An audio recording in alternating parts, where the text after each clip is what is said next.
संसद परिसर में आज 19 दिसंबर 2024 की सुबह सांसदों के बीच धक्का मुक्की की खबर आई। भारतीय जनता पार्टी के वरिष्ठ सांसद प्रताप सारंगी को इस दौरान चोट लग गई। ओडिशा के बालासोर से सांसद प्रताप सारंगी ने आरोप लगाया कि उन्हें राहुल गांधी की वजह से चोट लगी है। उनका कहना है कि राहुल गांधी ने एक सांसद को धक्का दिया जो उनके ऊपर आ गिरा। इसके बाद उनके सिर से खून निकलता हुआ देखा गया। फिलहाल वह अस्पताल में भर्ती हैं और आरोप प्रत्यारोप की सियासत गरमाई हुई है।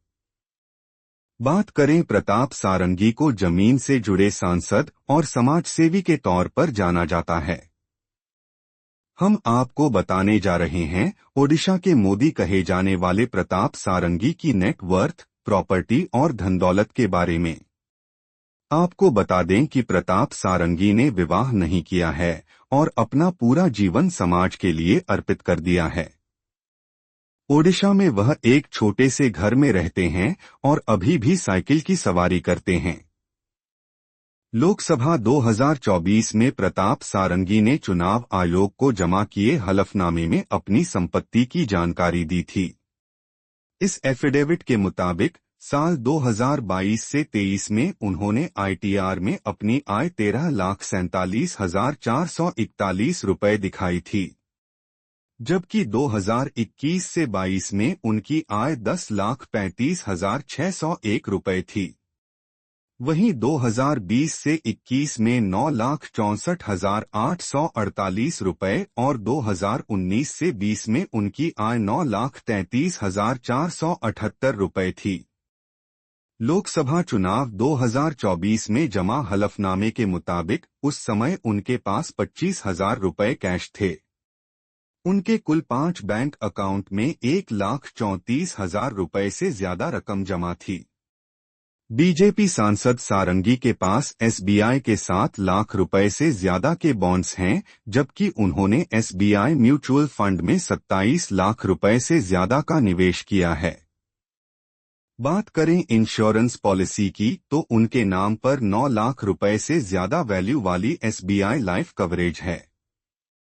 अपने नाम पर उन्होंने एटलास मॉडल 1995 साइकिल दिखाई है, जिसकी कीमत 270 रुपये थी। कुल मिलाकर उनके पास 45,54,000 रुपये की कुल चल संपत्ति है।